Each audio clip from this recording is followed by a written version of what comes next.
Ya asome tu madre ahí. Uno, al aire. Buenos días. Estamos acá en el Festival Internacional de Cine de Cartagena. Hoy en la segunda luna llena del Fixi Interruptus, que es una edición especial de este año de pandemia y encierro del 2021. Desde hace 3 años y antes de eso también, pero con un especial énfasis, hemos abierto desde el Fixi el espacio para unas narrativas muy fuertes que han sido, como el resto del cine en este país y en Latinoamérica, trabajados desde distintas esquinas y por el apasionamiento y la convicción de muchos individuos y que desde el Fixi 59 han estado llegando a nuestras pantallas. Hoy tenemos una conversación muy especial porque se plantea desde una arista más filosófica. No vamos a ver una película, no vamos a hablar de estadística, no vamos a hablar de presupuestos ni de técnica, sino vamos a hablar un poco de las esquinas conceptuales y filosóficas desde donde se miran y se ven la cinematografía afro y la cinematografía indígena en nuestro país, desde las opiniones de nuestros invitados. Tenemos a Ramón Perea, que tiene una gran actividad, digamos, en la comunidad afro.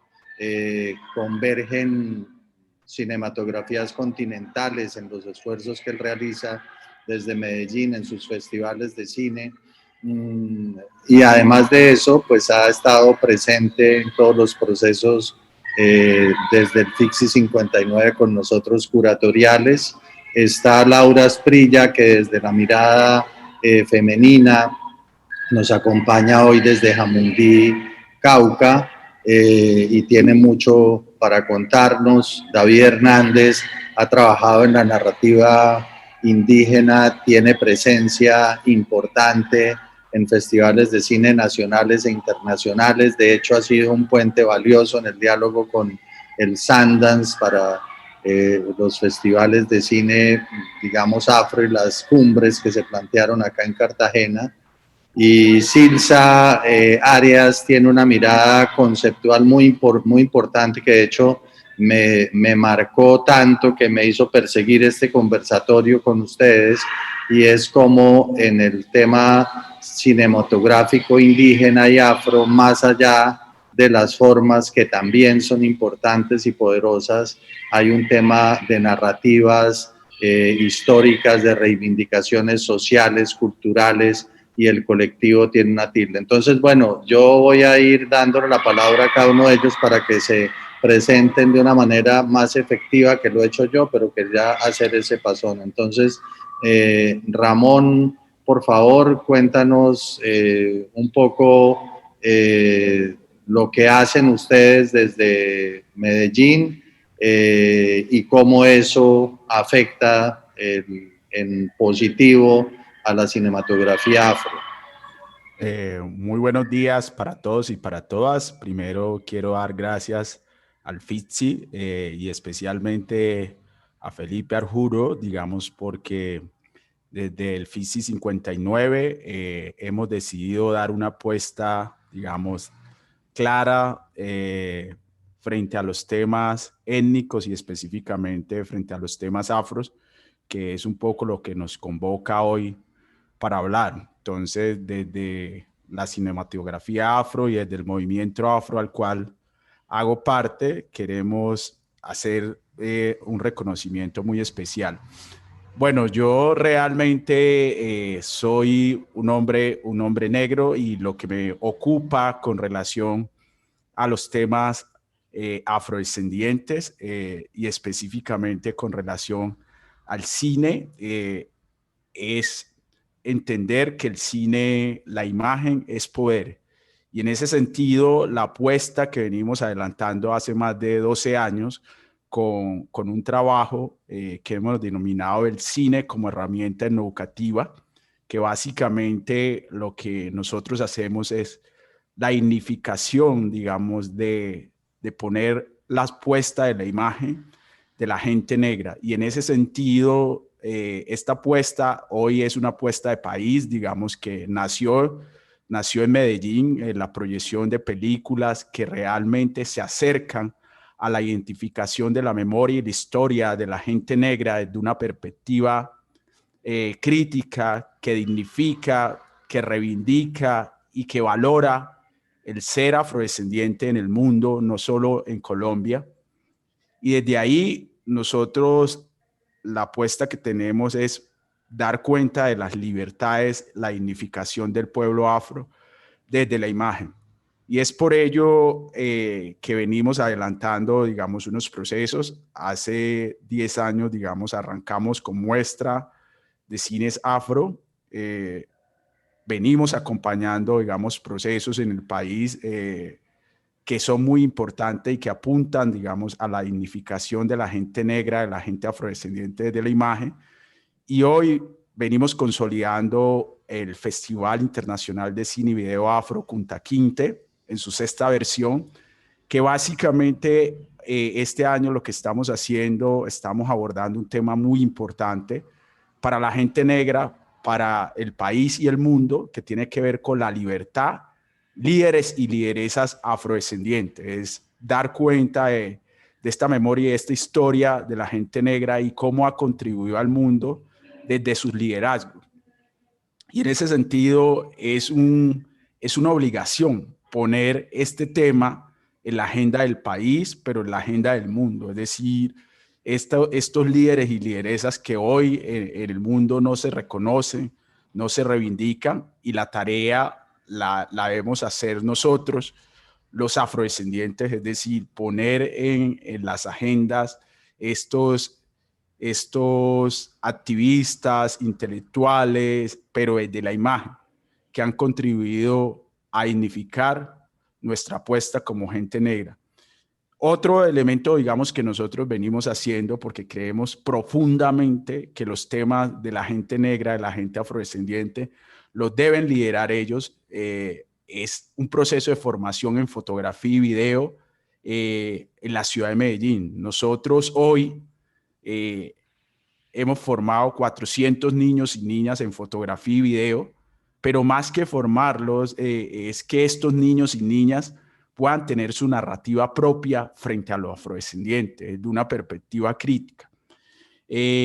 Voy a dejar ahí para permitir, digamos, que el diálogo vaya fluyendo, pero esos son algunos de los elementos digamos, que nosotros hemos dado pie a que en cuenta desde esa apuesta cosmogónica de la gente negra, desde la gente afrodescendiente, pero también mostrando esas diversidades, y esas diversidades las vamos a ver en las distintas narrativas audiovisuales que nosotros presentamos y que articulamos con diferentes festivales en Medellín, en Antioquia, en Colombia, y hoy pudiéramos decir en el mundo, porque tenemos relaciones construidas hoy con hermanos de Brasil, hermanos y hermanas, con hermanos de Guadalupe, digamos, en Francia, con hermanos de Estados Unidos, digamos, que realmente apuntan, digamos, a esa construcción desde el ser afrodescendiente, desde el ser una persona negra, desde entender el poder que tiene la imagen y cómo esa imagen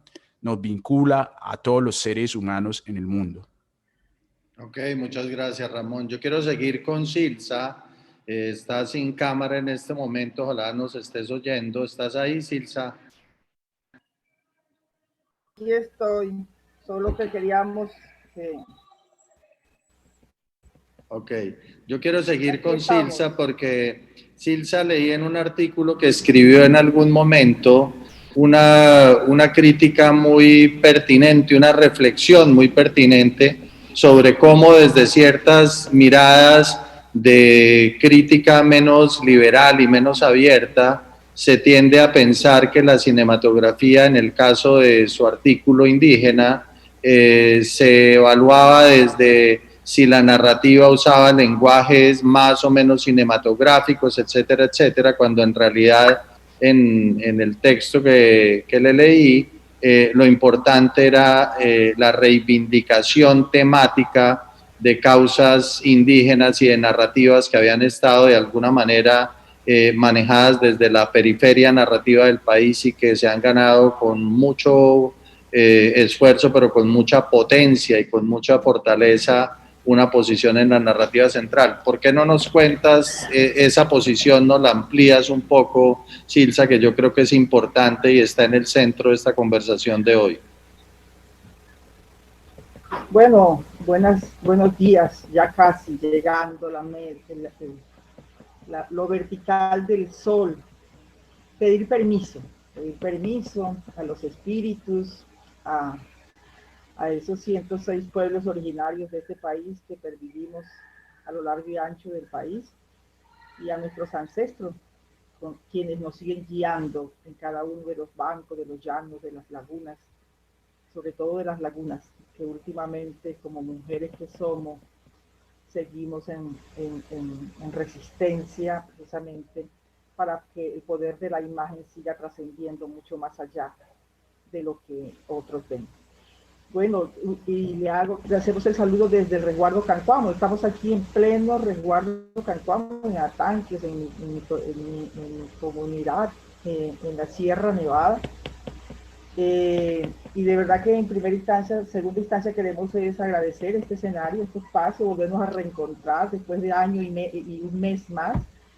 Ya era hora de que nos reencontráramos y que nos acudiéramos de esta pandemia precisamente para poder seguir caminando la palabra y trenzando pensamiento con nuestros hermanos afrodescendientes, que así como trenzamos y traslapamos territorios de lucha, también podemos seguir tejiendo y trenzando estos espacios.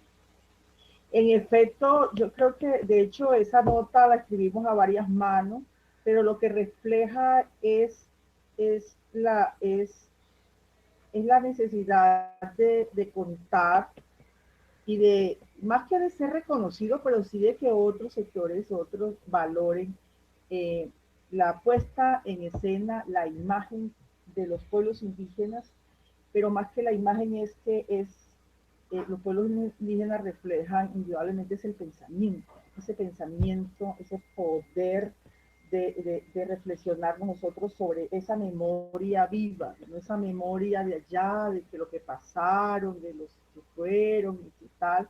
No, últimamente obviamente hay que hacer las dos cosas, pero sí revitalizar esa memoria viva que día a día los pueblos en Colombia, estos 106 pueblos indígenas que aún pervivimos en Colombia, le apuestan en cada uno de los rincones. Entonces, esa memoria de cómo cada uno de esos pueblos, esas organizaciones, y es de la mano con los procesos de comunicación, viene reivindicando y dando a conocer esa memoria que van de la mano, por supuesto, de lo que realmente las autoridades o los mismos pueblos quieren y consideran pertinente contar en este momento. Y entre esas, por supuesto, es recabar en esa memoria de desconocimiento de otro, pero también al interior del mismo desconocimiento de otros pueblos, porque cuando hacemos este ejercicio nos permite reconocernos entre nosotros. Muchos pueblos indígenas aún muy adentro, ya en la Amazonía colombiana, incluso en la Orinoquía, se creen antes de las puestas en escena de la imagen en este movimiento, se creían que eran solo ellos o los pueblos indígenas cercanos que convivían en su ámbito territorial.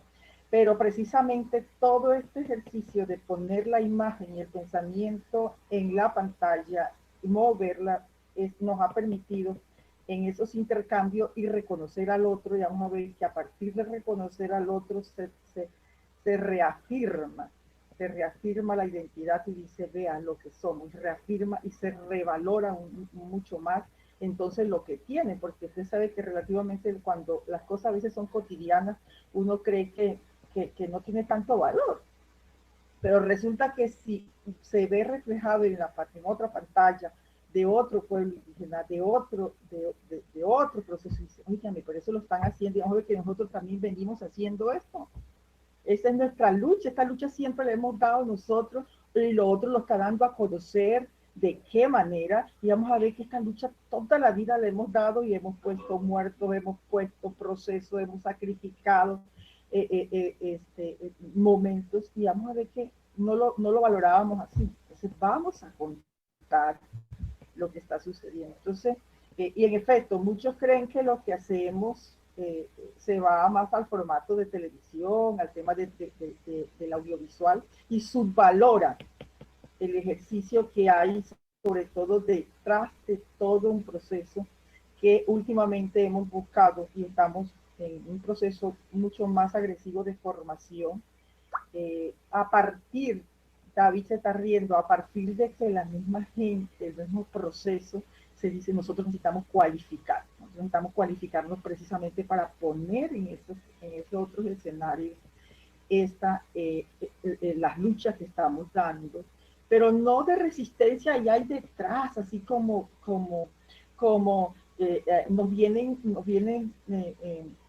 atacando y nosotros aquí defendiéndonos. No, de una manera mucho más propositiva, de decirles aquí nosotros de qué manera hemos venido perviviendo y de qué manera vamos a seguir perviviendo como pueblos indígenas, y para eso, por supuesto, necesitamos de otros aliados, necesitamos de otros referentes, y no nos cerramos a eso.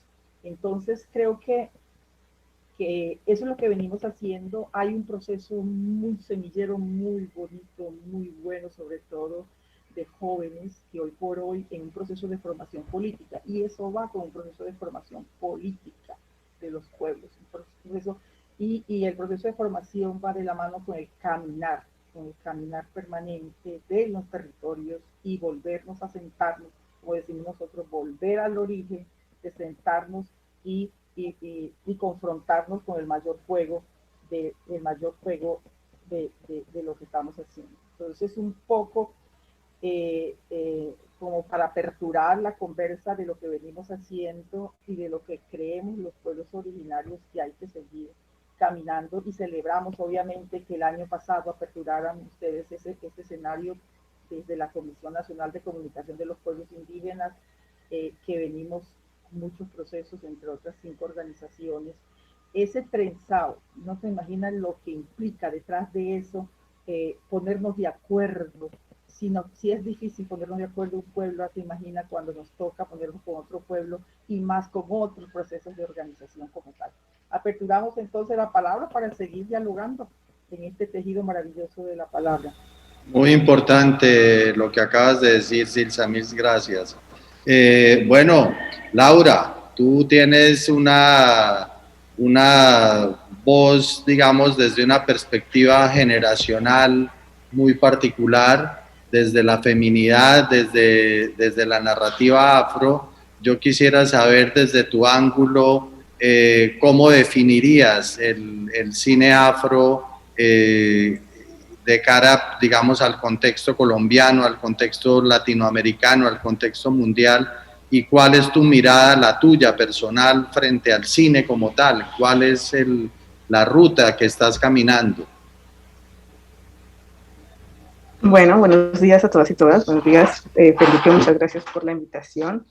Y justamente digamos, desde el Consejo Nacional Huida Monicongo, desde todos los procesos artísticos que he acompañado, desde mi trabajo, y por supuesto desde la productora de la que hago parte, que se llama Cimarrón Producciones, que es una productora, en su mayoría donde estamos mujeres negras, digamos que se ha tejido y se ha definido este cine afro, no como un cine afro específico con ciertas características, es decir, en tanto que no solo hay una forma de ser afro, entonces no podemos definir el cine afro como una especie de cine con características específicas, porque justamente durante estos años lo que hemos intentado es diversificar ese cine afro, es intentar diversificar y entender, y que todos entendamos que el afrocolombiano es muy diverso, es decir, tenemos en nuestro país toda la diversidad de la costa Caribe, de las islas, de Palenque, de Cartagena, de Barranquilla, bajando por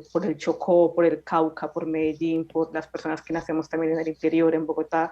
Entonces, cuando primero entendemos esa diversidad de ser afrodescendiente, podemos definir ese cine afro que también entienda esa misma diversidad. Entonces, creo que no se trata solamente de definir un cine como afro. Creo que nosotras y las realizadoras del movimiento Entendemos que ese cine afro es un cine en su mayoría y mayoritariamente realizado y producido por personas afrodescendientes. Creo que esa es la primera clave, que sea un cine que contemple nuestras narrativas, que contemple todas nuestras formas de ver los territorios. Con esto no estoy diciendo que las personas blanco-mestizas o indígenas o cualquier otra persona que no pertenezca, digamos, a la diáspora africana no pueda hacer cine afro, cine sobre comunidades negras, pero sí que es muy necesario que mayoritariamente esté hecho por nosotros, básicamente. En ese cine afro sí hemos notado y hemos identificado ciertos temas específicos, digamos, no son temas en los que decidimos vamos a tratar sobre esto, esto y esto, y nuestro cine va a tocar sobre esos temas, sino que a lo largo de cuando hacemos la muestra de cine afro con la Cinemateca Bogotá y el Consejo Nacional William Congo, llevamos 3 años haciéndolos y todos los años hacemos una curaduría nacional donde recibimos material audiovisual de todas las regiones y para una posterior muestra. Después de recibir todo el material y hacer esa curaduría, nos empezamos a dar cuenta cuáles eran los temas más relevantes que se estaban tratando en los territorios. Entonces de ahí salen como una serie de temas, una serie de ángulos que también van dándole cuerpo y van definiendo esto del cine afro. Entonces empezamos a encontrar mayoritariamente temas como la defensa del territorio, que para nuestras comunidades es vital, y digamos que es uno de esos temas más grandes y que además nos caracteriza como población afrocolombiana en todo el país, que es, como decía, la defensa del territorio de una forma colectiva, como los consejos comunitarios y estas acciones que están, pero también de una forma individual, es decir, desde cómo me posiciono yo como sujeto ante la tierra, ¿no? También está, por otro lado, las prácticas culturales y las prácticas artísticas de cada territorio, que eso ha sido muy bonito también en términos de diversidad, porque cuando estamos acostumbrados a ver un cine nacional que encasilla lo afro o lo negro como en un solo tema, en un solo estereotipo. Entonces, de repente, si hay una fiesta, por allá suena un currulao, una marimba, resulta que la película es en la costa Caribe, y en la costa Caribe pues no escuchan marimba. Entonces son cosas que uno empieza a ver cuando está viendo el cine colombiano y no está de pronto muy relacionado con las prácticas y con las actividades de cada territorio. Entonces también en esa muestra, en esa curaduría, hemos encontrado esa diversidad y esa profundidad de las prácticas culturales. Entonces nos hemos encontrado con material sobre los violines caucanos, sobre la esgrima en el Cauca, también sobre las mujeres que recogen la piangua. Hemos encontrado también prácticas en el Chocó a través de cómo las personas en Quibdó, por ejemplo, se han revelado frente a digamos, la maquinaria en el río Atrato que ha dejado mercurio, cosas de ese tipo. Entonces, realmente son las vivencias del territorio y son las prácticas culturales de cada territorio lo que van definiendo este cine afro, pensándose también este cine afro, como decía anteriormente, una diversidad de culturas y de territorios. Por otro lado, también está el tema de la ancestralidad y las prácticas, digamos, y los saberes tradicionales que también como muy ligado con el tema indígena, son temas muy, muy importantes para nuestra cultura y que en efecto no se hacen desde una mirada, digamos, antropológica o desde una investigación del otro, sino que es un poco como contamos nosotras, la forma en la que nuestras abuelas nos enseñaban a curar, la forma en la que nuestras abuelas nos enseñaban a cocinar, la forma en como nuestras mamás nos enseñaban a curar también colectivamente y a sembrar la tierra. Entonces, todas estas prácticas no, digamos, no vienen de una investigación profunda desde esa mirada del otro, desde esta mirada antropocéntrica, sino que son cosas con las que hemos nacido, hemos crecido y nos han heredado. Entonces, creo que también eso es lo bonito y como tú hablabas ahorita del tema generacional y por supuesto es una tarea que tiene esta nueva generación de poder materializar físicamente esos saberes y esas cosas que nos han enseñado, porque por supuesto son saberes que se transmiten a través de la oralitura, pero cómo aprovechamos el cine y el arte y estos nuevos medios para crear memoria de todos esos aprendizajes, ¿no?, heredados de las ancestras y los ancestros. Y por último, y no menos importante, lo menciono de último, porque es un tema transversal a lo que mencionaba anteriormente, y es el papel y la visión de la mujer negra en estos temas que acabo de mencionar. Digamos, la participación no solamente de las mujeres negras como actrices, protagonistas o bailarinas en la película, que es lo que uno acostumbra a ver, sino también como narradoras, como propias voces de sus historias, como productoras, como directoras, como guionistas, que digamos, yo lo que he visto desde mi carrera y desde mi joven experiencia es que nos han tenido muy relegadas en el campo audiovisual de estos roles. Nosotras siempre estamos en vestuario, en maquillaje, pero ha sido como muy difícil darse la pelea porque nosotras mismas dirigamos nuestros productos. Eso por un lado. Por el otro, bueno, no, yo creo que puedo dejar aquí y seguir tejiendo la conversación más adelante. Ok, bueno, nos debes el otro lado. Ahí volveremos. David Hernández es un personaje muy especial, muy particular, porque parece cargar, digamos, con un cosmopolitanismo y a la vez pertenecer profundamente a su nación wayú. La nación wayú no se reconoce colombiana o venezolana, es una nación en sí mismo. Él habita esa nación, vive en el Huila y tiene contactos, digamos, con toda la cinematografía indígena nacional, pero adicionalmente trabaja en festivales internacionales, ha hecho curadurías de cine indígena para muchos festivales y de hecho ha sido un animador central en el diálogo con el Sundance y la cumbre de la cinematografía indígena que se planteó en el FICSI 60 el año pasado acá. Yo quisiera oírte hablar en esas líneas, David, un poco que nos cuentes de, no sé, como de toda esa mirada, de ese trasegar desde lo más particular del pueblo wayú y su cinematografía hasta habitar escenarios más internacionales y más anchos. ¿Cómo se vive eso? ¿Por qué eso importa para el cine indígena nuestro, latinoamericano y del mundo? Gracias, Felipe. Bueno, para mí, primero quisiera, bueno, citar el espíritu de aquellas personas quienes han partido en nombre del territorio y también por las luchas que se están haciendo por la justicia, ¿no? Y digo esto porque hay algo que mencioné hace poco en otra entrevista, en otra conversación, donde decían, ¿por qué los indígenas y los afros se la pasan siempre pegado al documental y no exploran otros géneros, ¿no? Yo les decía, es que mientras existe la injusticia sistemática, nosotros tenemos que decir y hacer algo al respecto.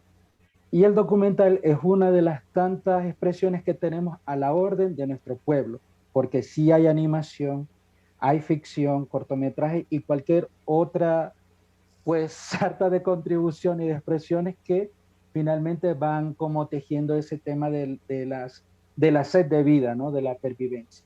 Y es allí donde la coincidencia, claro, estamos hablando ya en unos conceptos como más consensuados, ¿no? Que es afro, que es indígena, pero al final es el cine de los pueblos, ¿no?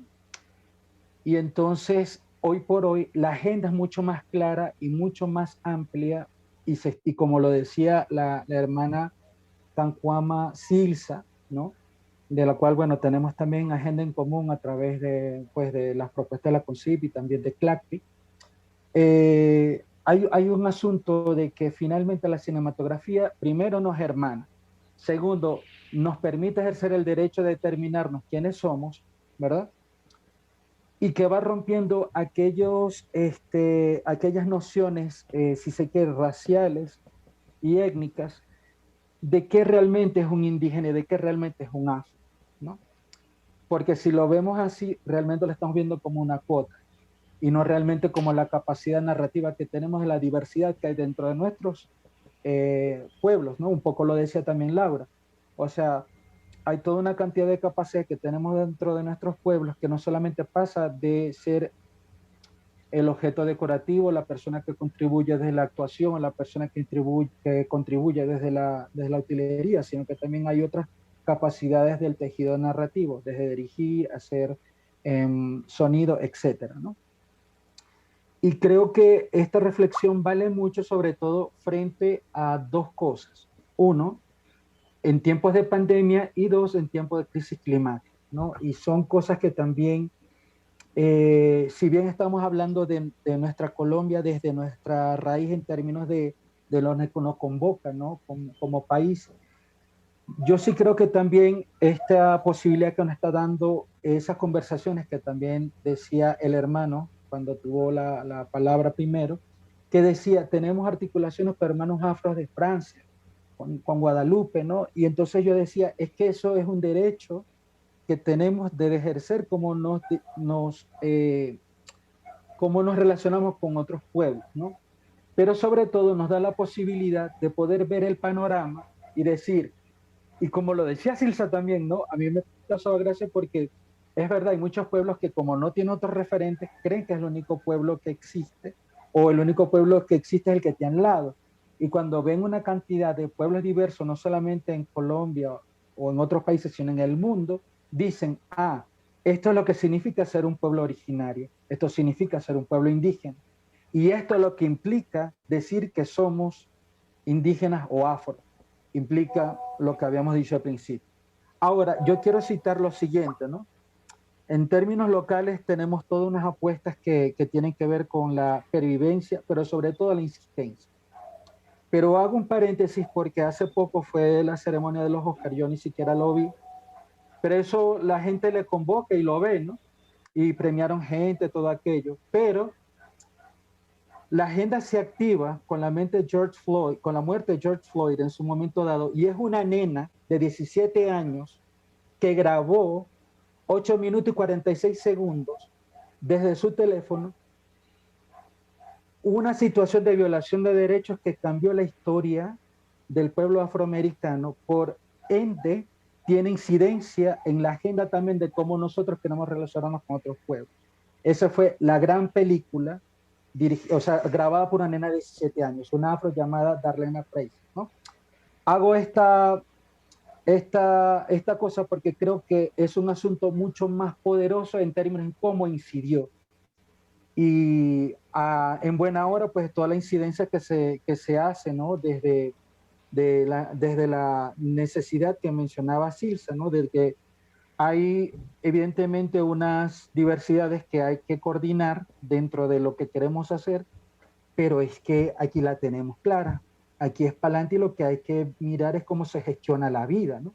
Y que yo creo que es allí, de la filosofía como pueblos que tenemos afroindígenas, es donde tenemos la esperanza y el aliento para seguir haciendo lo que estamos haciendo.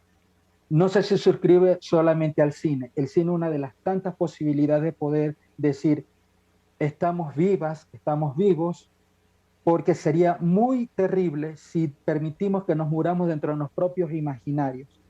Y es en nuestro propio imaginario donde nos estamos dando esa posibilidad de liberarnos.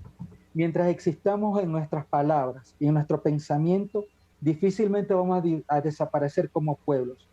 Y eso es muy distinto de que el Estado nos reconozca como pueblos o no. En el momento que nosotros terminemos que somos pueblo a través del cine, eso es mucho más poderoso que cualquier cosa que escriban y digan, ah, no, sí, esta gente existe. Obvio, tiene su peso jurídico y vinculante que digan que existimos, pero hay un tema que comienza por el pueblo mismo, ¿no? Entonces, desde el pueblo Wayuu, un pueblo transfronterizo, cuyo país Colombia y Venezuela ocupa, pues hay toda esta necesidad de no solamente ver el cine, sino también la educación y la salud, que son los temas fundamentales y son como los transversales que tenemos, no es así, Silsa y compas, que eso es, mejor dicho, cine es una cosa es la otra. Entonces creo que en esa orden de ideas es donde viene precisamente el de decir, bueno, compas, ya sabemos prender el botoncito rojo de la cámara, ahora bueno, vamos a seguir profesionalizándonos en cómo identificamos, cómo contamos nuestras propias historias y eso incorporarlo al guión. Porque sí, va a pasar se necesita mucha sensibilidad de parte de la audiencia no indígena y no afro para que le pierdan el prejuicio hacia lo que hacemos, para que se den cuenta de lo que se han perdido por mucho tiempo, porque nosotros también sabemos gozar mucho y cocinamos bueno, pero también sabemos crear criterio y también problematizar cosas que pueden construir a una sociedad mucho más justa y mucho más plena, ¿no? Dicho esto, y como para cerrar la idea y para dar chance a la conversación, creo mejor dicho, tengo la convicción de que mientras seguimos tejiendo estos espacios y sigamos fortaleciendo el reencuentro que mencionaba Silsa, vamos a darnos cuenta que tenemos más de lo común. Y la tarea ya le queda de parte de los que no nos quieren escuchar, a lo mejor por la cruda verdad, es que no estamos buscando ni cortarle los pies a nadie, ni quitarle pasta a nadie, ni porque exijamos nuestras cuotas es porque ahora los demás no van a tener, no. Estamos solamente exigiendo las cosas que nos corresponden por deuda histórica, ¿sí? Pero lo otro es que es tanto así que en este mismo momento hay mucha gente afroindígena de otros países que nos están viendo, y aprovecho a enviar un saludo, y aquí Silsa también se puede sumar a mí, a enviar saludos a Janet Payán, allá en territorio mapuche, a Temba Bebe, un compañero afro, pues que es curador y programador. Entonces lo dejaría allí. Hago esta reflexión en que tenemos mucho en común, reconociéndonos que tenemos abuelos y abuelos, que tenemos prácticas e idiomas, que somos un pueblo originario, que tenemos capacidad narrativa, y que hoy más que nunca está presente la necesidad de seguir articulando por allí.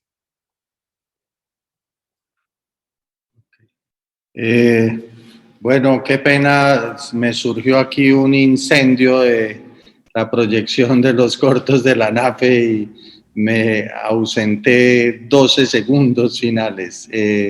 Muy interesante la perspectiva de reivindicaciones que, digamos, recogemos de estas 4 primeras intervenciones. El tema, digamos, lo podemos prolongar acá en varias conversaciones, pero hoy yo quiero empezar a precisar cosas de mi percepción de lo que acaban de decir y mi relación anterior con cada uno de ustedes. En el caso de Ramón, Ramón es una persona muy precisa en el lenguaje, y ha habido textos que se han escrito desde el FICSI con una perspectiva, y que él los ha acotado y los ha comentado, porque desde su punto de vista hay que hacer precisiones y hay que hacer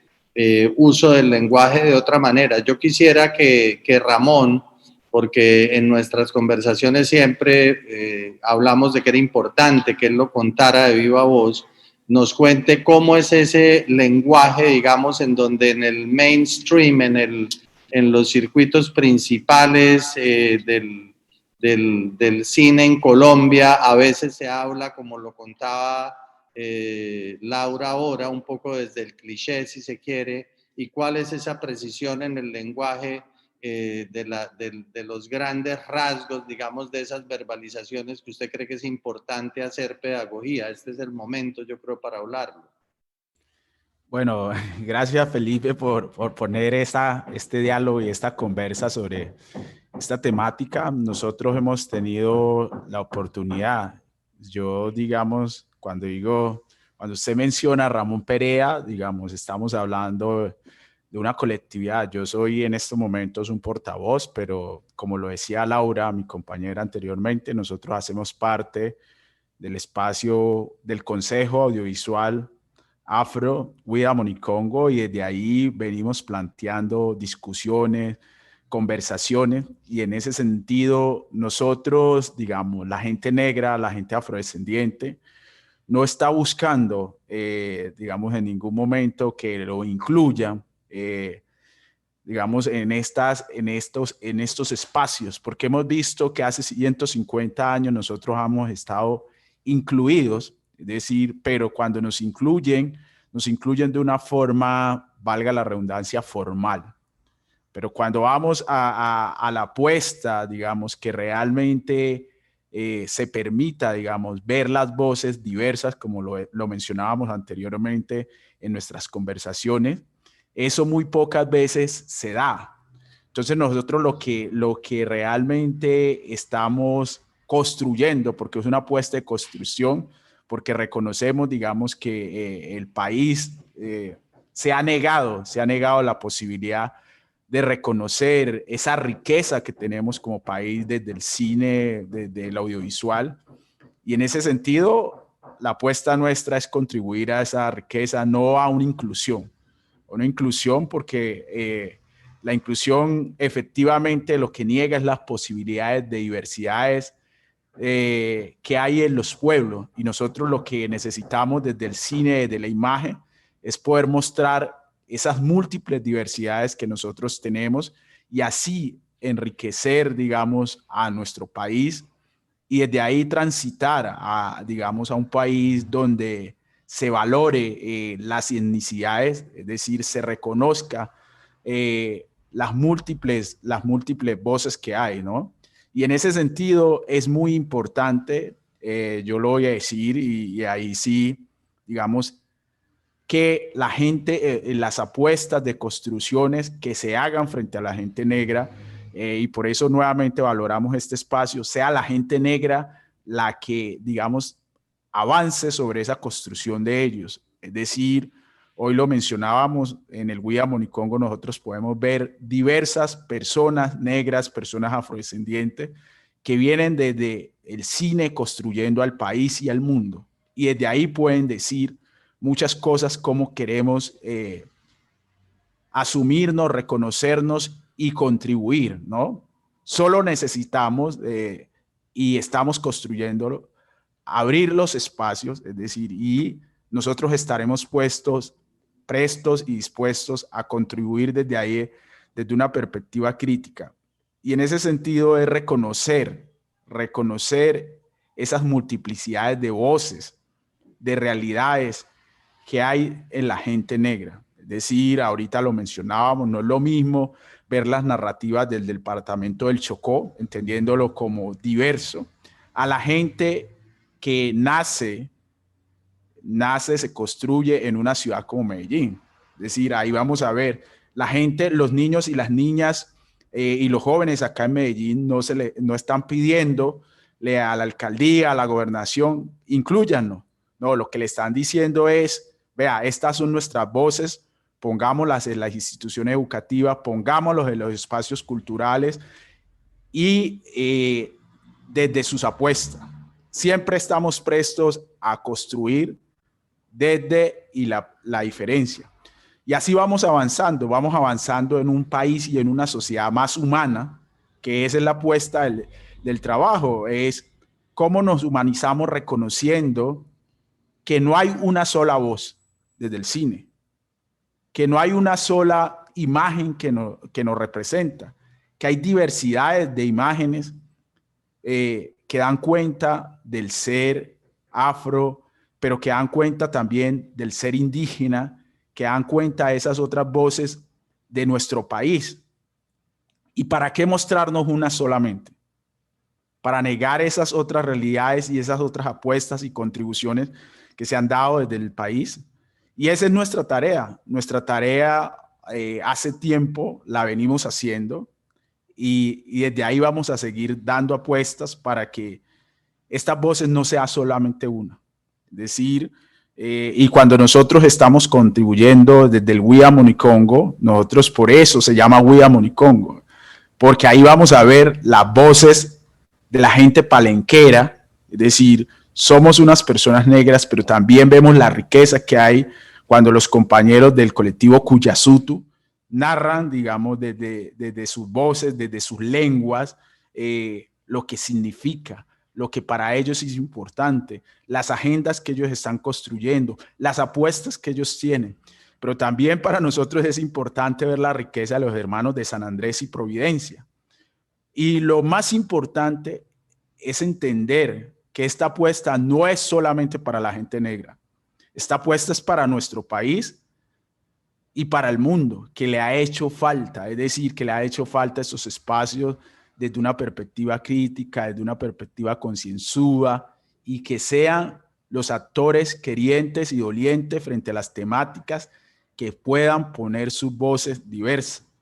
Y ¿por qué no hablar, digamos, de esta gente negra, digamos, que hoy se encuentran en las principales ciudades? Es decir, no solo pensar lo afro desde lo rural, que es muy importante, porque ese ha sido también algo muy fuerte en nosotros, pero hoy las poblaciones afro, digamos, se encuentran parte en las principales ciudades. ¿Y qué nos están diciendo los renacientes que nacen en estas ciudades, como Medellín, Bogotá, Cali?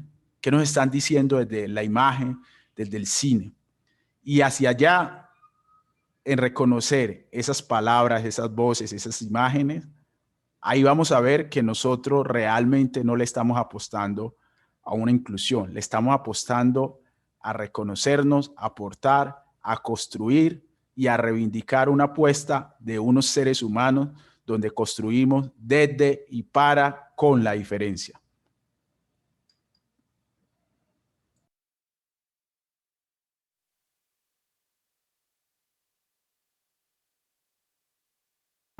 Felipe, tenés el micrófono apagado. Sí, qué pena. No, muy interesante. Digo que se instala ahí un concepto que va a generar reflexiones y pensamiento. Yo quisiera, Silsa, que tiene este ángulo filosófico sobre el cine, ¿qué pasa cuando desde un individuo afro se narra un tema no afro? ¿Qué pasa cuando desde un individuo indígena se narra un tema no indígena? ¿Qué pasa desde el cine mestizo de las capitales colombianas u otros territorios que quieran narrar cines afro o cines indígenas, en esa hibridación conceptual, en esa mirada desde otra orilla, narrando historias que pertenecen a grupos al que el propio team creativo no pertenece? ¿Qué pasa ahí? ¿Hay una usurpación? ¿Hay un derecho válido? ¿Hay una distorsión? ¿Cómo lo ves tú, Silsa? Eso es complejo. Esa pregunta es muy compleja en la medida en que desde un principio, desde que nace, donde comenzamos a pensarnos en poner nuestra imagen, el poder de la imagen, el poder de la palabra y del pensamiento en la imagen. Obviamente tenemos que buscar el referente de quienes nos han venido apoyando y acompañando. Lo decía David, obviamente el documental es lo que nos permite en un primer momento recrear y dar a conocer esas diferentes situaciones o procesos que vivimos en cada uno de los pueblos. Como lo dice Ramón, la complejidad está en lo diverso, pero más que en lo diverso, en esas particularidades. Entonces, en esas particularidades de cada uno de los pueblos. Entonces, y los pueblos van ligados al territorio. Entonces va una conexidad, pueblo, identidad con territorio, de su ámbito territorial, y de tal manera que el territorio lo define cómo es ese pueblo y también cómo se interrelaciona hacia adentro, pero también con otros pueblos y también con otros procesos. De ahí que en cada uno de esos territorios hay que tener en cuenta las carencias que hay en materia también de comunicacionales, lo que tiene que ver si hay la conectividad, si en la Amazonía colombiana su hilo comunicante es la lengua, pero también es el río. Pero también hay que tener en cuenta que para bien el que estén distantes y que no tengan tanta conectividad, eso lo valoran incluso mucho, pero y hoy por hoy decimos, bueno, ¿cómo hay que llegar hasta allá? Eso pongo ese ejemplo, pero también en la Sierra Nevada, en el caso de los hermanos Arhuaco, están diciendo, nosotros no queremos que llegue todo ese tema de conectividad y todas esas formas de acceder a otro mecanismo precisamente para salvaguardar nuestro pensamiento. Pero ahí está, sí necesitamos aliados. Hasta ahora hemos necesitado aliados, pero esos aliados, más que aliados, es gente que tiene que sentirse y convivir con los pueblos indígenas. Y hoy por hoy los referentes que tenemos, un Pablo Mora, un Jessy Triana, de una otra forma, cuando uno revalora eso, una Marta, porque lo han vivido, han estado ahí y han hecho parte del proceso. Son procesos, son parte del proceso. Pero cuando se llega sin ese respeto mínimo de la identidad, cuando se llega porque sencillamente se considera que hay, entonces nos ven lo exótico, y nos ven más allá de que somos parte de ese folclore de la democracia. Entonces, decía, ahí está. Entonces, ve lo que decía Ramón, no es lo diverso y no es buscando que nos incluyan ni que nos reconozcan desde la inclusión, es que cuando nos meten en un solo canasto, nos meten en un solo mochilón, los pueblos indígenas, ya ahí nos están definiendo que una discriminación total en el sentido de que cada pueblo es una cultura. Entonces, la invitación que hacemos y lo que hemos venido incidiendo es que quienes consideran que necesitamos, que quieran trabajar con nosotros, tiene que ser, qué bueno, que sea desde adentro y con nosotros, que caminen los procesos, que camine, que tronchen los procesos, que esas juntanzas que hablamos con los afrodescendientes también se den, pero que se den realmente, porque ya pasamos de ser el utilero, ya la gente está diciendo, no ser solamente el utilero, de ahí que hoy por hoy en las convocatorias que estamos incidiendo, Felipe y demás, con el mismo Ministerio de Cultura y del Ministerio de Estilo, estamos diciendo, por ejemplo, en este proceso de formación y de autoformación que se están haciendo en cada uno de los territorios, es que los directores tienen que ser indígenas. Y para eso, por decir, una discusión de ese nivel, eso, por supuesto, con los demás, ¿cómo así? Si nosotros tenemos años de estar con ustedes o somos especialistas en esto. Entonces, no, porque la mirada del director y el del productor define, marca el derrotero y te define totalmente. Entonces, qué bueno que puedan haber duplas. Bienvenido que vengan pues las duplas en el sentido de poder en esa hibridación, de poder tejer y trenzar. Entonces, sí estamos haciendo un ejercicio de valoración y poco a poco los que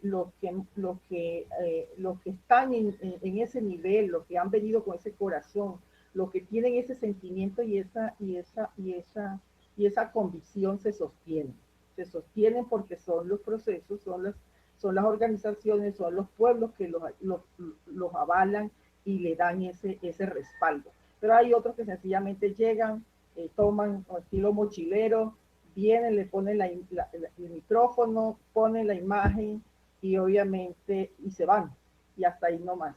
Yo creo que ese proceso de hibridación sí es válido en la medida, recalco, en que sea trabajado y sea parte de ese proceso desde la formación, pero sobre todo del caminar de la palabra en cada uno de esos pueblos. El respeto de la autodeterminación de los pueblos, de qué, hasta dónde se llega. No es porque a mí me gustó esto y esto es bonito y se va a ver bien en la cámara, entonces vamos a componer y hacer un set precisamente para montar esto, ¿no? Quien define qué palabra, qué pensamiento se lleva a la imagen es el dueño de esa imagen y es el pueblo, es esa comunidad. Y eso también incluso lo tienes que aprender también, incluso muchos indígenas que salen y se están formando en las ciudades, pero que llegan también se va rompiendo ese tejido de una u otra forma y llegan hasta con muchos conceptos así como queriéndose devorarse el mundo, y entonces le dicen las autoridades tradicionales de Pomba, vea, usted primero tiene que armonizar su pensamiento, tiene que armonizar su ser y volver a armonizarse con el territorio para poder avanzar, ¿no? Entonces no solamente es el del que no es indígena, del mismo indígena que llega con que es indígena, pero se reconoce como indígena, pero que ha ido perdiendo y que le toca y debe hacerlo desde a volver a armonizarse con el territorio, con el pensamiento para poder trascender esa palabra trasciende. Entonces no es solamente del que no indígena, o el Tunachi o el Arituna que llega, sino también hacia nosotros precisamente por eso. Ahora, porque ahí está, y fomentamos el intercambio, pero la concepción de un director guayú y un NASA que llega al pueblo cancuamo, por mucho que tenga toda esa valía y que tenga toda esa experiencia, tampoco es, también choca, también rompe. ¿Por qué? Porque cada pueblo tiene sus usos, costumbres y tiene su manera de preservar y de dinamizar su cultura y su identidad. Y entonces de ahí la necesidad de seguir reafirmando y reforzando nuestros procesos de formación, de autoformación en cada uno de los pueblos, precisamente para que esos directores y esos productores sean de cada uno de esos pueblos. Un poco lo que estamos haciendo con el ejercicio del buen vivir, por ejemplo, que es parte de un laboratorio que a propósito ya comenzó la segunda temporada el pasado domingo, todos los domingos hasta el 16 de mayo, a propósito, y es parte de un laboratorio de formación con aliados estratégicos, con Universidad Javeriana, con otros, pero que la gran mayoría, más del 90% de quienes hacen el ejercicio son del respectivo pueblo. No tienen necesidad de tener una experiencia precisamente porque ahí se acompaña en ese proceso de formación, pero el resultado se avala, incluso lo que va a salir antes de que salga tiene que ser avalado y visto por las autoridades para decirle esto si es pertinente salir o no. En ese nivel estamos en este momento y bienvenida a esos híbridos y esos duples en la medida que se acercan, hacen parte y que puedan caminar y pensar con nosotros cada uno de nuestros procesos, de nuestros caminos, pero también esos procesos de reivindicaciones permanentes por la vida misma, porque aquí es la vida, es defender la vida y defender las culturas vivas de cada uno de estos 106 pueblos originarios en Colombia. Ok, muchas gracias, Silsa.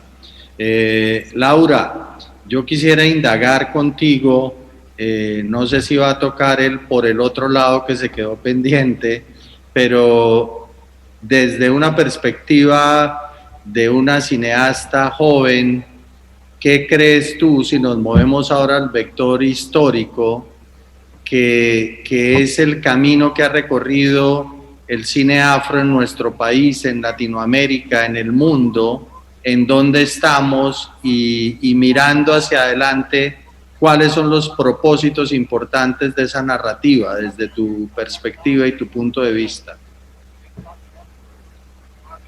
Ok, Felipe. Bueno, pues no sé si puedo hacer un recorrido histórico, muy histórico, pero creo que puedo hablar un poco desde la actualidad, desde este momento, y mirando un poco el cine afro en Colombia, siento que aún está naciendo, aún lo definíamos en el Huida como un niño pequeño que todavía estamos intentando que se paren los dos pies, que camine, que ande derecho, están haciendo, por supuesto digamos, han habido directores y personas que han trabajado en la televisión, en el cine, mucho antes de que yo lo hiciera, y creo que eso es también lo que nos ha permitido que hoy estemos aquí, lo que me ha permitido a mí hoy, que soy tan joven, estar en este momento aquí sentada también es porque se debe al trabajo de ancestros y ancestras que han trabajado porque esto pase, ¿no? Que han trabajado en la televisión, que han trabajado a nivel de políticas públicas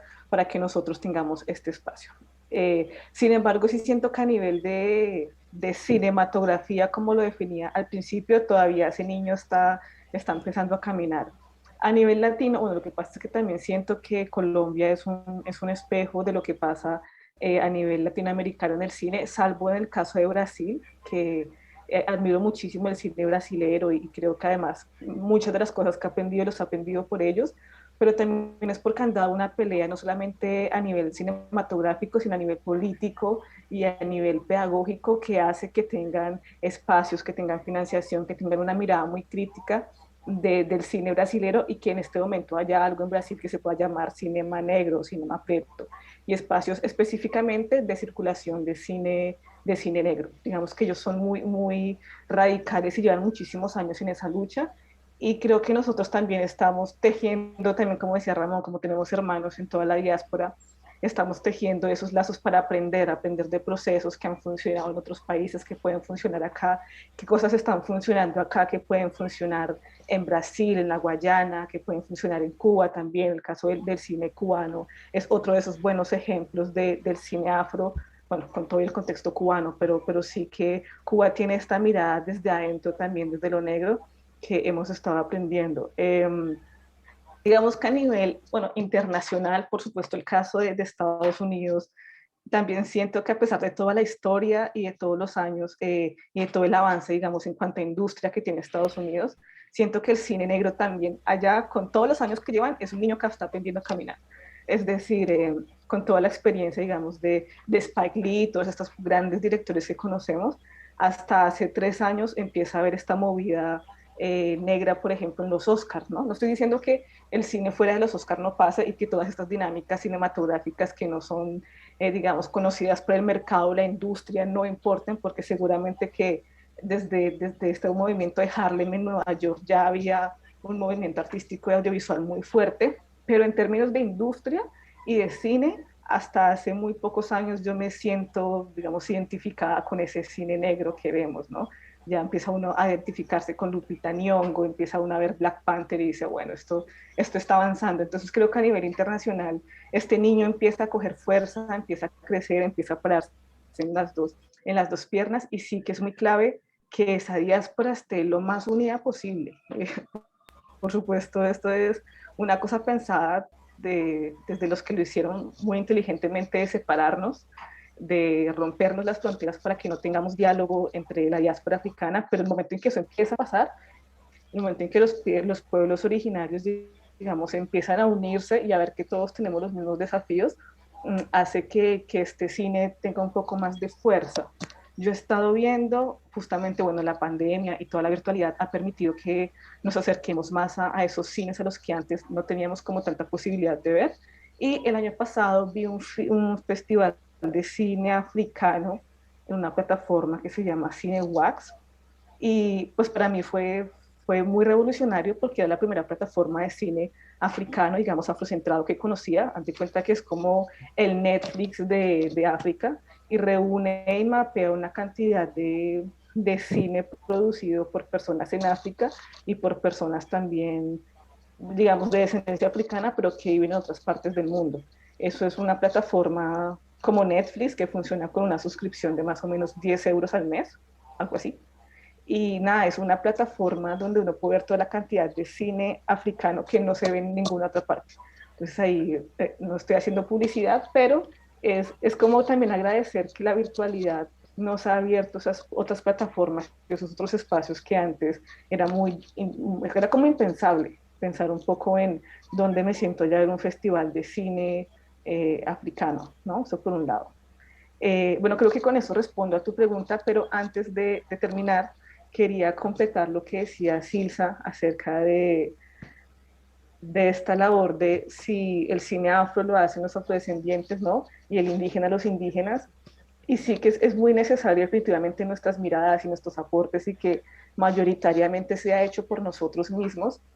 Pero por otro lado también, no sé, siento y confío como en esta libertad creativa que podamos todos tener y trabajar en temas diversos, es decir, que con el mismo respeto y bajo esa juntanza y bajo el conocimiento también del otro, yo pueda tranquilamente hacer un documental sobre los mapuches en Chile, ¿sabes? Como, es un ejemplo, pero también siento que parte de ese derecho a la expresión, las personas indígenas y afro también podamos gozar de esa libertad de escoger sobre qué tema, queremos hablar, qué tema queremos tratar, y qué rico como alimentar esa diversidad de varias miradas, varias posturas.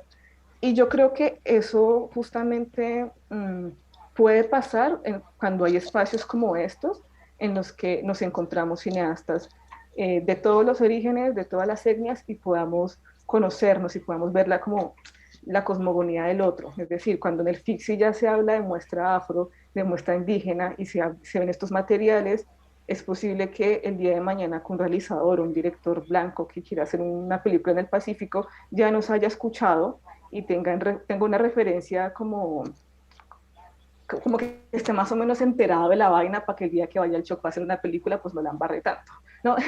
Un poco eso. Entonces siento que estos espacios lo que dan es esa posibilidad de que si nos conocemos todos podemos un poco romper esas barreras de la diferencia, y esas barreras son las que pueden permitir un cine diverso, hecho por todas y todos. Y ya. Bueno, muchas gracias. Bueno, David, ya exploramos un vector cronológico con Laura Yo quiero explorar el geográfico, de lo particular a lo general, de lo local a lo cosmopolita. Es decir, ¿cuál es el diálogo cuando llega alguien como David a un escenario de un festival de cine como el Sundance, en donde convergen otras miradas de pueblos indígenas, de cinematografías particulares con perfiles? ¿Cómo dialoga la cinematografía indígena wayú, la cinematografía indígena de los pueblos colombianos que se están expresando cinematográficamente con esas cinematografías?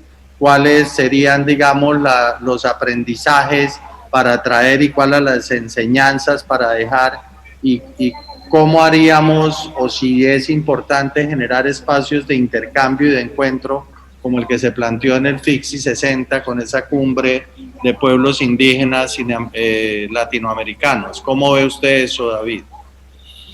Sí, bueno, yo creo que hay una necesidad más que nunca, que de hecho lo mencionaba Laura, ¿no? Con estar a la altura de dónde está la conversación. Precisamente en época de pandemia, con el tema digital, se revisaron archivos y se volvieron a retransmitir cosas que dijimos, bueno, ya creo que ya no tiene más vida de corrida, y se retomaron esos materiales, ¿no? Y nos da otra reflexión y otro tipo de necesidad de decir, bueno, hay que hacerle justicia a unas programaciones que ya pensamos que ya se habían superado, que hay que retomar, y que hay personas que quieren unos referentes, ¿no? Y es allí donde empezamos a reconocer ancestras audiovisuales. Algunas ya partieron, otras todavía siguen con vida, ¿no? Entonces pienso que esa posibilidad que tenemos, y lo mencionaba bien Silsa, ¿no? En el tema también de vamos allá, vamos acá, lo territorial, entonces estamos una cosa y otra, nos permite tener los pies sobre la tierra y también estar a la altura de lo que lucharon nuestros abuelos y abuelas, ¿no? Y entonces sería muy triste el de no seguir insistiendo desde nuestra narrativa traspolada al cine, cuando hay toda una necesidad de crisis de contenido que identifican los comisarios y curadores europeos, por ejemplo. Ellos dicen, en Latinoamérica pasa algo, o a Yala pasa algo que no sabemos cómo entender, pero es una interpelación a lo cínico que puede ser el cine, que tiene mucho dinero y se hace un refrito de una misma historia, mientras que los pueblos indígenas y afro siempre están colocando una nueva historia. Tal vez los temas puedan ser los mismos, pero también exploran otras cosas, ¿no?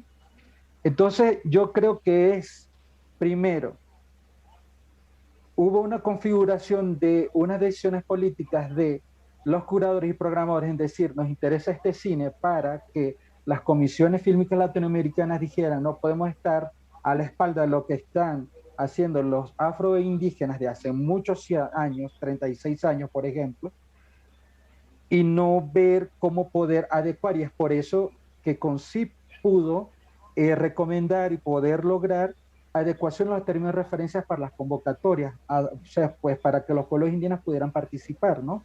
Dentro del ecosistema cinematográfico, ¿no? Un poco más dentro de esa formalidad. Pero también tenemos como pequeños capítulos, por ejemplo, Ushui, la Luna y el Trueno, estrenada allá en Toronto. Luego fue a Nueva Zelanda y así, ¿no? Entonces, yo lo que quiero decir es que hay pequeñas historias que van a un mismo tema, y el tema grande es la visibilidad de nuestra capacidad narrativa. Y es por eso que mientras existamos, esa narrativa se va a seguir fortaleciendo, se va a seguir interlazando, y va a haber situaciones como, por ejemplo, en la versión pasada del Festival de Cine de Cartagena, se proyectó o se logró proyectar Semillas de Lucha, que es una película dirigida por un hermano mapuche, construida el guión con un pueblo afro del Gran Chocó del lado ecuatoriano. Su historia y sus protagonistas trabajaron el guión con ese director, con una productora Pasto. Yo estoy también en la parte productor Guayú, pero también habían otros productores de otros pueblos, ¿no? Entonces, era también cómo podemos empezar a hacer consenso para empezar a fortalecer los roles que tenemos en el cine de cada cual, ¿no?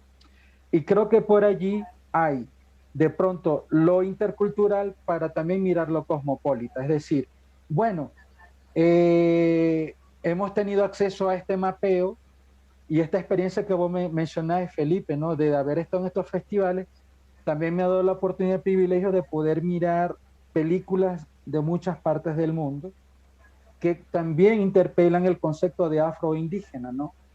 Y también nos hacen también pensar en la mala apropiación cultural. Un poco lo mencionaba Silsa, ¿no? El tema de, de cuál es esa dupla, esa fórmula de respeto que habría que ver con los aliados o las aliadas para construir narrativas con los pueblos, ¿no? Entonces, hace poco hicimos de hecho un mapeo ya hablando de pronto lo geográfico, ¿no? Yo como guayú caribeño, me invitan desde Ambulante con un fondo de Netflix para mapear 80 proyectos de indígenas y afros de Mesoamérica y de México. Y fue un trabajo muy re lindo y también me hacía pensar en otros conocimientos que adquirí, por ejemplo, el por qué Haití tiene resuelto su tema de audiencia. Es decir, Haití podría ser un tema como el Bollywood, porque así Haití se tarde 1, 2 o 3 años para sacar un film, los haitianos van y abarrotan las salas de cine y van hasta el sitio para ver sus propias películas porque se quieren ver así. Entonces son como también experiencias, como un poco lo que decía Laura, ¿no? De qué referentes tenemos con respecto a la diáspora, ¿no? Y bueno, hablo de la diáspora con la responsabilidad que tener familiares afroindígenas, afroguayú en este caso, que son quienes también han salido a la palestra, también interpelar el por qué hay personas que utilizan imágenes y sonidos de los pueblos indígenas y afros, construyen su carrera en base a eso, y cuando hay una violación sistemática o cuando deben decir algo con respecto a una injusticia a alguno de los dos pueblos, no dicen nada, en detrimento a que su carrera ha sido construida en base a sonidos, imágenes indígenas y afro, ¿no? Ahí es un poco donde entra lo delicado de la mala apropiación cultural, porque la apropiación cultural existe en tanto que la cultura no está metida en una caja de zapatos. Yo puedo adoptar de pronto una buena comida o puedo adoptar de pronto una pauta de alguna planta que de pronto me diga algún pueblo, qué sé yo, por ejemplo, del sur de La Guajira, un pueblo afro, por ejemplo, ¿no? Y eso no significa que yo esté haciendo mala apropiación cultural, pero estoy como un poco haciéndolo como más cotidiano para ya llevarlo a lo más alto. Y es por eso que festivales tipo A, es por eso que plataformas, es por eso que eh, se está dando posibilidades a que escuchen nuestras voces en las grandes conversaciones. No es un tema de inclusión, muy bien lo dijeron las hermanas y el hermano, ¿no? Porque inclusión viene, después sigue teniendo el mismo.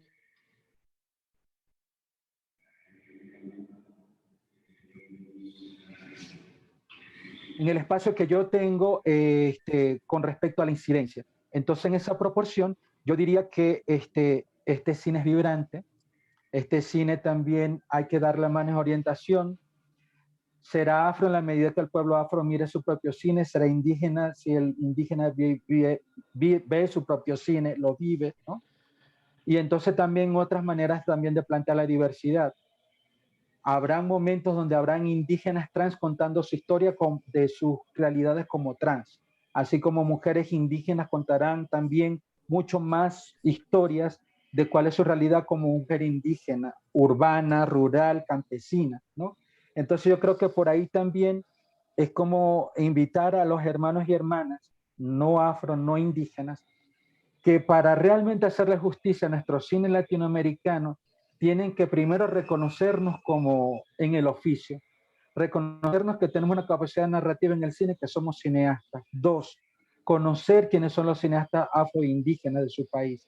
3, saber el nombre de las películas que han hecho esos cineastas, para realmente empezar a decir, no, sí, en este país, en Colombia, nos reconocemos este oficio.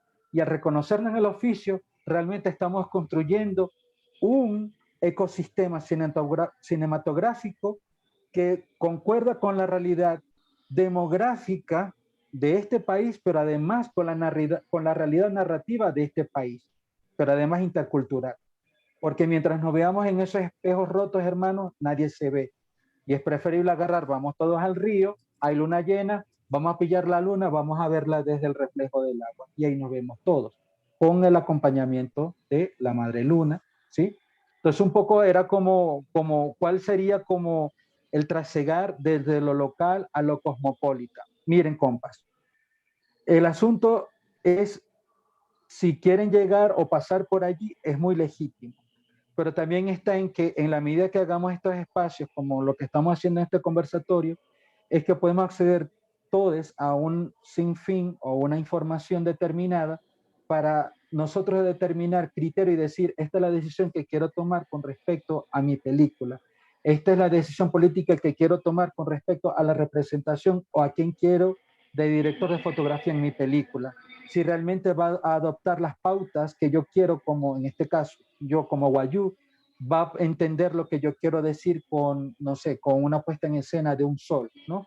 Son esas cosas que mencionaba Silsa también con respecto a cómo la gente tiene sensibilidad. Ahora, yo quiero como reforzar algo. Lo que hace 20 años era necesario, hoy día hay que revisarlo porque a lo mejor ya no es necesario, porque hay un diálogo que se está haciendo entre los aliados y los pueblos afroindígenas, donde hay que reconocer cuál es la proporción del privilegio y la capacidad, porque no es que no estemos en contra de un buen editor, un buen director de fotografía, es si se cierra a que nuestra mirada o nuestras pautas de director a lo mejor digan que como somos indígenas no tenemos criterio para tomar esa decisión. Entonces un poco va por ahí el por qué ahora uno dice, es que no es que no queramos trabajar con los indígenas. El asunto está en la gran pregunta. ¿Te has preguntado si crees que eres tú la persona correcta de contar esa historia? ¿Has averiguado si hay alguna hermana afro para contar esa historia de una mujer afro, vos como hombre blanco? O sea, son como esas problematizaciones para poder realmente ser honestos con respecto a cómo puedo yo facilitar la plataforma para que realmente hayan otras personas para que cuenten su historia del modo propio. Insisto, no estoy en desacuerdo con trabajar con el equipo con que uno se sienta cómodo, más allá de sus orígenes. Pero pasa por un tema también de pasar por el hecho político que somos afroindígenas. Y eso no es algo que se puede borrar de la noche a la mañana. O sea, soy porque soy, te parieron así, hermano, ¿no? Y entonces, en esa proporción uno asume, pues. Nada, yo creo que está muy bueno lo que coloca Ramón y también Laura con respecto a cómo se compone, cómo ellos proponen de cómo se debe leer el cine afro, que no es algo que está estático y que se va definiendo en tanto hay una diversidad y de voces y de distintas realidades que van componiendo y van tejiendo ese entramado afro. Así pasa también en el cine indígena de Colombia y Abya Yala, ¿no? Hay una necesidad también de poder seguirnos, no solamente interpelando, ¿no? Desde la forma de mirar o qué reproducimos con esto, sino también qué posibilidades tenemos para realmente empezar a sanar las heridas históricas ante una gran pregunta. ¿Dónde estaba la cámara el 12 de octubre? La cámara estaba en el barco. Ahora que hicimos los negros y los indios, empezamos a hacer las películas desde la orilla del río, desde las montañas, el desierto, la sabana, y son esas historias las que hay que seguir desenterrando y son esas historias las que hay que seguir privilegiando. Eso, compas. Muy bien, muy lindo esa figura. Bueno, estamos voladitos de tiempo, pero yo no me quiero ir sin tener una frase de cierre de cada uno de los invitados. 30 segundos, un minuto, la pregunta que no les hice, el atorado que tienen, la síntesis que le quieren hacer a esta conversación, o sea, el giro filosófico. ¿Cuál es el sello? ¿Cómo lo cerrarías tú, Ramón? Muy breve, por favor. No, no, el sello que nosotros le imprimimos a esto es que la gente negra, la gente afrodescendiente, tiene la apuesta de seguir construyendo sus historias desde adentro, con y para el país y el mundo, con los aliados que respeten, reivindiquen los derechos de estos pueblos. Ok. Silsa, ¿cómo lo cierras? Dance el micrófono, creo que estás muteada. Sí, seguimos en la apuesta de seguir reivindicando nuestras luchas desde adentro, con el corazón y con quien te pueda palpitar con nosotros en el mismo ritmo. Entonces, bienvenido ello, y entre eso está poder tocar también las cajas con los hermanos afrodescendientes, así como yo también llega la hora de que podamos repensarnos, Ramón y demás, de pensarnos en hacer unas alianzas bien estratégicas, así como convivimos y pervivimos en los territorios, en el Cauca, en el Chocó, podemos pensarnos a vivirlo también en el cine. Entonces hay que aperturarnos ya, no quedarnos nosotros con nosotros, sino también mostrar cómo vivimos, cómo existimos en esos territorios y lo hacemos de una manera cotidiana, y por qué no vivirlo también en el cine. Un abrazo y muchas gracias. Muchas gracias a ti, Silsa. Laura, ¿cómo lo cierras hoy en esta conversación? Cierro diciendo que las vidas negras importan, las historias negras importan, el cine y las mujeres negras importa, el cine indígena importa, y ya. Y como todo importa, todo hay que contarlo, todo hay que hacerlo ver, porque como dicen por ahí, lo que no se muestra no le importa a nadie. Y ya. Y pues también abierta a construir desde el respeto y del amor con todas y todas a los que les interese mostrar que estas historias importan. Ok, muy bien. David, hermanito, ¿cómo lo cierras hoy? No, a mí me queda duro cerrar con estas personas que ya compartieron su palabra, pero bueno, yo digo, estamos a la orden para seguir haciendo historias cuyos centros seamos los pueblos, la niñez, las mujeres indígenas, las mujeres negras, y las vidas importan, las vidas afroindígenas importan. Bueno, muchísimas gracias a nuestros 4 invitados. Yo salgo enriquecido con todas las miradas que he oído hoy. Creo que lo mismo la gente que estuvo hoy conectada en este, que es uno de los eventos completamente virtuales.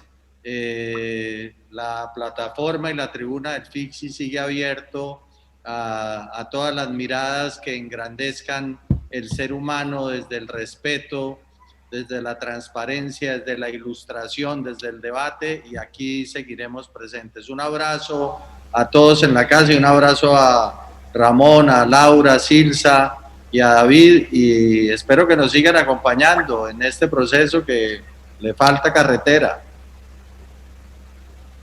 Un abrazo. Chao. Chao, chao. Y será.